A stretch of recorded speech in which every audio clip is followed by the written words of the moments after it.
Sir ನನ್ನ ಮಗ school fees ಕಟ್ಟಿಲ್ಲ ಅಂತ ಹೇಳಿ ನನ್ನ ಮಗನ ಸ್ಕೂಲ್ ಆಗಿಂದ ಅಲ್ಲಿ ಹೊರಗೆ ಹಾಕ್ಯಾರ ಸರ್, ಬಿಸಿಲ ನಿಂದ್ರಿ ಸರ್ ಅಂತ. ಸ್ವಲ್ಪ ಪ್ಲೀಸ್ ಸರ್ ಒಂದು 5,000 ಕೊಡು ಸರ್, ಫೀಸ್ ಕಟ್ತೀನಿ. ಲೇ ಸಂಬಳ ಕೊಟ್ಟಿ 15 ದಿನ ಆಗಿಲ್ಲ, ಮತ್ತೆ ರೊಕ್ಕ ಕೊಡ್ಬೇಕೇನ್ಲೇ ನಿನಗೆ? ಸರ್ ಹಂಗಲ್ಲ ಸರ್, ಅರ್ಥ ಮಾಡ್ಕ್ಯಾರ ಸರ್, ಕಷ್ಟ ಐತೆ ಸರ್. ಅದು ಎಲ್ಲ ಪಂಚಾಯತ್ಗಳು ನಿಮ್ದು, ಹೇಳ್ಬೇಡ ನನಗ್ ನೀನು.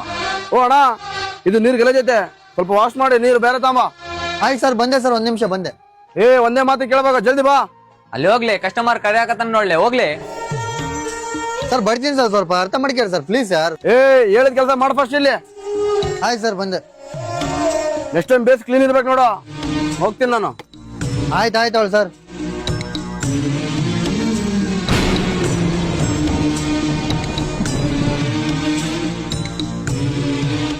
ನೀವು ಕೂಡ ನಿಮ್ಮ ಜೀವನದಲ್ಲಿ ಯಾರಿಗಾದ್ರೂ ಒಬ್ರಿಗಾದ್ರೂ 1 ರೂಪಾಯಿ ಆದರೂ ಸಹಾಯ ಮಾಡಿದ್ದೀರಾ? ಕಮೆಂಟ್ ಮಾಡಿ, ಸಬ್ಸ್ಕ್ರೈಬ್ ಮಾಡಿ.